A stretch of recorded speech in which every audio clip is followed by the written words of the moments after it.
So, one of the absolute necessities to become securely attached for both dismissive avoidance and fearful avoidant attachment styles is learning how to be vulnerable. But that is something that people can tell you how to do and tell you that is important. And there's a big difference between understanding this logically versus being able to truly embrace the power of vulnerability in our lives and relationships, and to also recognize the benefits to being truly vulnerable. So I actually want to take you through, if you are fearful avoidant or dismissive avoidant listening to this today, I want to take you through an exercise here together. It's going to be 2 parts. The first part is going to just help us equilibrate our perception around vulnerability. Sometimes we think vulnerability is a bad thing, but I'm going to ask you a series of questions. If you're brave enough to go through them in your mind and really sit with them for a moment, and then I'm going to take you through a proposed exercise you can do on a daily basis to help you heal this element of your relationships. Now, if you're an anxious attachment style or secure person listening to this and you're thinking of a loved one, you can obviously share this video with them because it can really help make massive strides towards becoming more secure. So here's the first thing that I want to ask you. What are the actual costs of not being vulnerable? And I want you to take a look at your life. Where are the places that you decided, oh, I'm just going to not speak up.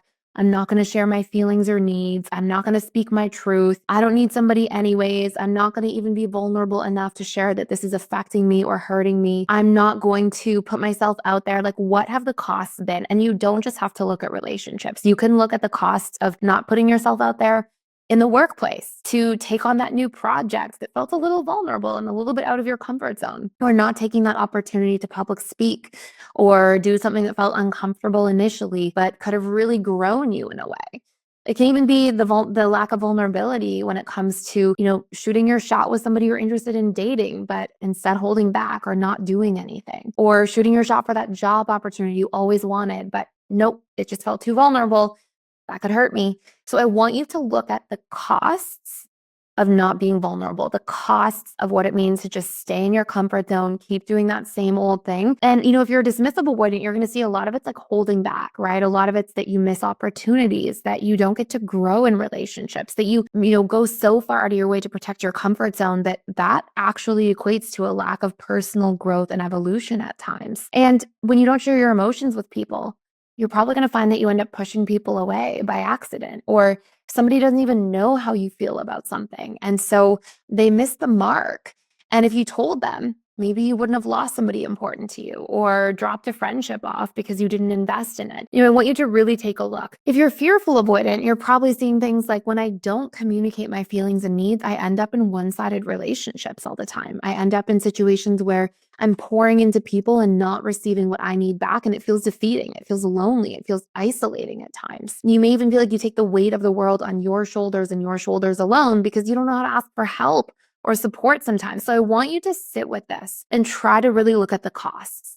Okay. And you can pause this and come back to it, but I'm going to ask you a next question as part of the same first exercise. And we're going to go into a part 2 of this exercise. My next question to you is, what are the benefits of trying to be vulnerable? And vulnerability, please do not equate vulnerability, because this is a really common misconception, and it's okay if you believed this already, but vulnerability doesn't mean that you go around to every person in your life and cry your eyes out and make them all completely and exclusively responsible for your internal world challenges or problems. No, vulnerability means letting yourself be known. It allows you to feel seen, known, connected. It's you actually sharing your feelings sometimes, your needs, your boundaries, your truth with somebody.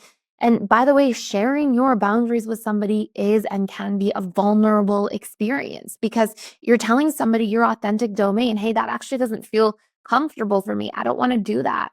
This is a yes for me. That's a no for me. And so, sometimes we'll even see, especially with fearful avoidance, that they don't share their boundaries because they feel like that's too vulnerable, that, oh my gosh, they're not being seen with a mask, they're being seen in their truth. And a lot of dismissive avoidance and fearful avoidance are scared to be seen and known for who they truly are. And as long as you are scared of this, you're going to keep finding yourself stuck in one-sided relationships, or relationships that only ever progress so far before they fall off. So here's my next part. So if you've done some, hey, here are some benefits of being vulnerable. I can build relationships. I can grow together with people instead of growing apart. I can be seen. I can be heard. I can be known. I'll feel less isolated. I'll feel more connected. People will actually be able to show up for me because they know who I truly am and what I truly want, right? Like you want to really look at some benefits. And then what I want you to look at is how can we actually start practicing vulnerability? Okay. If you're like, you know what? There are a lot of costs to not being vulnerable and there are benefits to doing it. Let me actually give this a shot. I see the big picture here now. Well, we don't just like run into life tomorrow and start opening everything to everybody because that's not the way. Your approach, and this is a next exercise to learning healthy vulnerability, is going to be something called exposure work. Exposure work involves you taking incremental steps to move slowly but surely outside of your comfort zone over time. And every time you take one of these incremental steps, you want to initiate seeing the situation differently than you would have before. So I'm going to give you an example here first. Okay, let's say we have Bob, and Bob is terrified of talking to women. This is a real story with one of my clients. I'm just replacing the name with Bob. So did I tell Bob, okay, go tomorrow to a public place and ask every woman out? No, that's not helpful. That's just going to cause overwhelm and retreat, right? Somebody's going to go, oh my gosh, this is too much. So what we do is we do really incremental steps. So the first thing that we had Bob practice on a weekly basis, we had him practice 2 or 3 times a week, going to a public place. It could even be like a coffee shop on the way to work, something small, and just practice making eye contact and smiling at women. Okay. And to do it 5, 6, 7 times. And to remember, this has nothing to do with the outcome. It wasn't how many smiles you got back. To make the intention about Bob, about, hey, I am overcoming my fear. I'm stepping outside of my comfort zone. I'm going to make it okay to smile at strangers. And I'm going to become courageous enough to do that work until it feels comfortable and normal. So what happens is Bob does that. He practices that without worrying about the external outcome, making it an internal challenge that he's giving to himself. And then he starts to see the benefits. We get him to look at the benefits. I made it more comfortable to smile at people. I felt more open. I was courageous. I overcame my fear. Once Bob starts to get comfortable in the smiling at women part, we move to step 2. This is the next incremental step. Bob then goes back into public places and he practices just saying hi to people as he walks by them. And hey, how are you? Hello, just like literally a nod, just using his voice, speaking, and doing this for a week or two, 2 or 3 times a week until this feels super comfortable and normal. What we are doing when we're doing this, I'll tell you the next steps here in just a second, but what we are doing in doing this is we're firing and wiring new neural pathways, okay? And new neural pathways get fired and wired through repetition and emotion.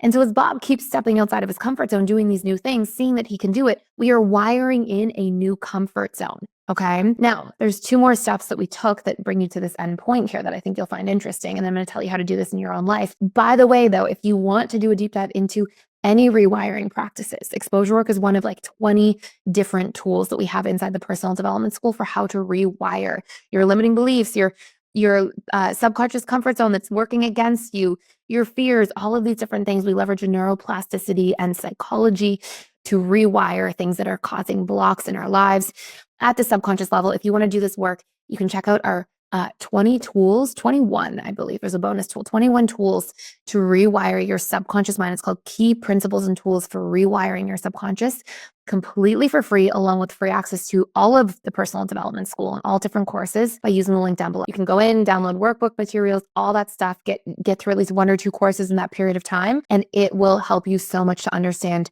your subconscious mind. Because remember, your subconscious mind is responsible for 95+% of your beliefs, thoughts, emotions, actions on a daily basis. Okay, your subconscious mind's running your life. If you don't know how to rewire it or control it, then you're going to be limited. Next step, we then had Bob practice giving compliments, right? Saying, hey, oh, I like your hair. Oh, nice dress. Oh, that's a cute dog you have. Oh, what's your dog's name? Like just giving compliments and practicing going from saying hello, how are you, hi, and nodding his head into actually giving compliments.